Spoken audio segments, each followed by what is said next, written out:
একটা বার্গারের দাম ৳১১৯০ ভাবা যায় বলেন তো? কি ভয় পেয়ে গেলেন? আসলে আমি মজা করছিলাম। কিছুদিন আগে আমি একটা জায়গায় ঘুরতে গিয়েছিলাম এবং জায়গাটা এত সুন্দর, চট্টগ্রাম শহরে এত সুন্দর একটা জায়গা আছে, এটা আমি আগে জানতামই না। কিছুদিন আগে আমি আমার ২ ছেলেকে নিয়ে একটু বাইরে ঘুরতে এসেছিলাম। চিন্তা করলাম যে আজকে নতুন কোনো জায়গায় যাওয়া যাক। তখন আরিয়ান বলল যে, "চলেন আজকে আপনাকে একটা জায়গায় নিয়ে যাবো। জায়গাটা দেখে আপনার অবশ্যই অনেক বেশি ভালো লাগবে।" আর এখানে এসে যখন আমি প্লেসটাতে আসলাম, আসলে এত বেশি ভালো লেগেছে আমার। চট্টগ্রাম শহরে এমন একটা সুন্দর জায়গা, এটা আসলে ভাবাই যায় না। শহর থেকে একটু দূরে এসে এমন যদি একটা প্লেস পাওয়া যায়, তাহলে কিন্তু মন্দ হয় না। তো আমরা এসেই ১ম এ রেস্টুরেন্টে চলে আসলাম। যেহেতু বিকেলের টাইম চিন্তা করলাম যে একটু হালকা স্ন্যাকস অর্ডার করি। আর এই জায়গায় এসে এই রেস্টুরেন্টে বসে ভিউটা দেখে যদি কিছু না খাই, তাহলে কিন্তু একদমই মানানসই হলো না। তো যার জন্য আমরা রেস্টুরেন্টের ১ম এ এসেই আমরা খাবারটা অর্ডার করে ফেললাম।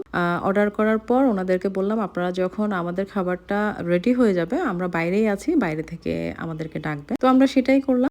আর রেস্টুরেন্টটা একটু ঘুরে, ঘুরে আপনাদেরকে দেখাই, রেস্টুরেন্টটা অনেক সুন্দর। আর বাইরে যখন বের হলাম, ভিউটা এত সুন্দর, এক তো সন্ধ্যার সময়, তার উপর ভিউটা দেখেন এত সুন্দর। এখানে একটা পুকুর ঘাটও আছে। জায়গাটা এত বেশি বড়, আমরা আসলে ভালোভাবে ঘুরতেও পারিনি, কারণ আমরা অনেক কম সময় নিয়ে গিয়েছিলাম। আর এই প্লেসটাতে গেলে অবশ্যই আপনার হাতে একটু ভালো সময় নিয়ে যেতে হবে। কারণ প্লেসটা এত বেশি বড়, এটা আপনার ঘুরতে, ঘুরতে অর্ধেক সময় চলে যাবে। একটু ঘুরতে না ঘুরতে আমাদের খাবারও চলে এসেছে। আর এখানে আমরা অর্ডার করেছিলাম নাচোস, ২ টা নাচোস অর্ডার করেছিলাম। তারপর একটা বার্গার অর্ডার করেছিলাম, চিকেন বার্গার। আর একটা ফ্রেঞ্চ ফ্রাই অর্ডার করেছিলাম, আর একটা কফি অর্ডার করেছিলাম। আসলে খাবার যেমনই হোক, আমাদের উদ্দেশ্য ছিল যে আমরা এখানে বসে ভিউটা দেখে, দেখে খাবো।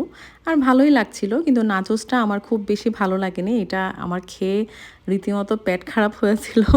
নাচোসটা আমার একদমই ভালো লাগেনি। বার্গারটা ভালো ছিল। আর ফ্রেঞ্চ ফ্রাইটাও অ্যাজ ইউজুয়াল ভালো ছিল। আ আর কফিটাও ভালো ছিল। কফিটা অনেক বেশি ভালো ছিল।